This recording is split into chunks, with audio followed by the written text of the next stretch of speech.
उस रात मैं कार की खिड़की से बाहर देख रहा था। सड़क के दोनों तरफ जहाँ तक नज़र जा रही थी बस अंधेरा था। कहीं कहीं छोटे ढाबों की रोशनी देखने को मिल जा रही थी। पापा गाड़ी चला रहे थे और दादी मेरे बगल में बैठी थी। बार बार मेरे बालों पर हाथ फेरकर बस एक ही बात बोल रही थी, सुबह होने दो, फिर देखना अपना गांव। सच कहूं तो उस समय तक गांव मेरे लिए बस एक जगह था, क्योंकि मैं बचपन से बोर्डिंग स्कूल में पढ़ा था। हॉस्टल की ज़िंदगी में सुबह बेल से होती थी और रात अटेंडेंस से ख़त्म। मैं छुट्टियों में घर आता तो था, कुछ दिन अपने घर रहता, फिर सीधा नानी के घर चला जाता था, जैसा कि अक्सर बच्चे करते हैं। हमारा घर गांव से थोड़ा दूर था। पापा का मेडिकल का बिजनेस था, इसलिए हम शहर के पास रहते थे। शायद उसी शहर वाली ज़िंदगी ने मुझे मेरी ही मिट्टी से दूर कर दिया था। लेकिन उस बार दादी ने जिद पकड़ ली थी। उनका कहना था, इतने बड़े हो गए हो और अपने गांव को ठीक से देखा भी नहीं है। मैं हंसने लगा। फिर दादी बोली, चलो इस बार अपने बगीचे से आम तोड़ कर खिलाऊंगी, लीची खिलाऊंगी और अपने लोगों से मिलाऊंगी। शायद उनकी उसी बात ने मुझे मना लिया। हमारी गाड़ी रात में गांव पहुंची थी।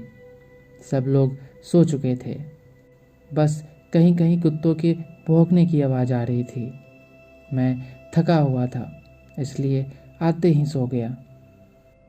सुबह अचानक मेरी आंख खुली। न कोई अलार्म, न कोई मोबाइल नोटिफिकेशन, न ट्रैफिक का शोर। बस दूर कहीं चिड़ियों की आवाज़, पास के आंगन में झाड़ू लगाने की सरसराहट और कहीं दूर शारदा सिन्हा का बजता हुआ गाना और खिड़की से आती हल्की सुनहरी धूप।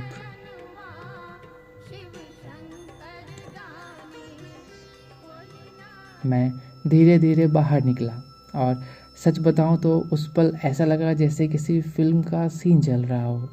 सूरज की पहली किरणें धीरे धीरे पूरे गांव पर फैल रही थी। मिट्टी के घर, खपड़ेल के छतें, पेड़ों से गिरती ओस और सुबह की वो ठंडी हवा। आज भी याद आती है तो दिल सुकून से भर जाता है। कहीं चूल्हे पर चाय बन रही थी, कहीं कोई गाय को चारा दे रहा था, कहीं बच्चे बिना चप्पल के हंसते हुए खेतों की तरफ भाग रहे थे। और सबसे खूबसूरत बात पता है क्या था? किसी के चेहरे पर जल्दी नहीं थी। शहर में जैसे हम लोग सुबह उठते ही भाग दौड़ में लग जाते हैं, ये काम वो काम, ये करना है वो करना है। लेकिन गांव में ऐसा नहीं था। सब आराम से अपना काम कर रहे थे और शायद यही तो लग्जरी है लाइफ की, स्लो मॉर्निंग। इसी स्लो मॉर्निंग के लिए शहर के लोग तरसते हैं। यही कारण है कि बहुत लोग सैटरडे का वेट करते हैं, ताकि संडे का जो मॉर्निंग होता है वो स्लो मॉर्निंग हो उनके लिए और वो मॉर्निंग वो सुकून से जिएं। मैं जैसे ही गली में आगे बढ़ा, लोग मुझे देखकर मुस्कुराने लगे। कोई दूर से आवाज़ देता, अरे शहर वाले बाबू आ गए। हाँ, कोई सिर पर हाथ रख देता। तभी मैं छोटा सा लड़का था, महज 12-13 साल का। थोड़ी देर बाद एक चाचा मेरा हाथ पकड़कर अपने घर ले गए। चलो पहले नाश्ता कर लो। मैंने कहा, अभी तो घर से खा कर आया हूँ। वो हंसने लगे। उन्होंने कहा, अरे गांव में एक घर का खाना थोड़ी खाया जाता है। और सच में उस दिन शायद मैंने 5 अलग अलग घरों में खाना खाया होगा। कहीं दही चूड़ा, कहीं गुड़, कहीं गरम गरम पूरी, तो कहीं पेड़ से तोड़े हुए आम। लेकिन खाने से ज़्यादा लोगों का प्यार पेट भर रहा था। दोपहर में दादी मुझे गांव घुमाने ले गई। रास्ते में मिट्टी की दीवारों पर रंग बिरंगे पेंटिंग्स बनी थी। मैं रुक गया। मैंने पूछा, ये किसने बनाया? दादी मुस्कुराई, यही तो हमारी पहचान है।